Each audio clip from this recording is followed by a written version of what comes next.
डोळ्यावरची काही झोप गेली नव्हती तरी पण उठलो आणि रानात गेलो याच्यासाठी पहिलं खुरपं घेतलं आणि परत रानाकडे गेलो का तर आपल्याला आज रावायच्या होत्या कांड्या सांडवायच्या होत्या का तर आपलं ऊस जरा उगवलेला नाही आणि रोपानी मार खाल्लाय. म्हटलं कांड्या साधवून घेऊया म्हणजे तोपर्यंत उगवून तर येत्या. तोपर्यंत घरी गेलो तर रॉकीबाईनं आंघोळ घातलेली. म्हटलं रॉकीबाई आपला येऊन निवांत उन्हाला थांबलाय. म्हटलं भारी आहे बाबा याचं काम. मग तेवढ्यात परत आवरून गेलो ऑफिसला म्हणजे सर्किट हाऊसला. आता बाबा भेटायला सर्किट हाऊसला असतात. मग बाबांनी फोन लावला आणि विषयच गोल केला. काम आपलं असं होतं की आपल्या हायवेला जो कचरा होतोय आणि गावातली थोडीफार कामं होती ती घेऊन पप्पा राहुल काकाने बाकी सगळी बाबांच्याकडे गेलेली. बाबांचं काम तुम्हाला माहितच आहे.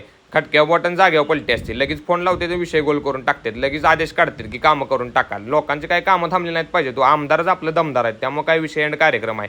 तेवढ्यात परत बाहेर आलो तर शिवा पाशाबाई पण बसलेली आणि तिथनं जायचं होतं हर्षाच्या घराची होती वास्तूक शांती तिथं जेवायला गेलो तर दर्शा परत आणि गावला बासुंदी पेत होता. परवा मट्टा आज बासुंदी म्हणलं जोरात काम आहे. परत जरा पेप्सी पिली आणि गेलो भट्टीवर गेलो तर वातावरण जरा ढगाळ झालं होतं. म्हणलं जरा पाऊस येतोय काय पण नव्हतं काय निसार्थ गेलं. तिच्या धंद्यात पाऊस म्हणजे लय बेकार विषय असतो त्यात आणि सीझन मध्ये पाऊस म्हणलं विट्ट्या गुलवयाचं काम असतंय कारण की विषय एंड होतो परत मग सगळं केलेलं नुकसान होतं. व्हिडिओ कसा वाटला सांगा, लाईक करा आणि जाताना भावाला फॉलो करायला लागतंय.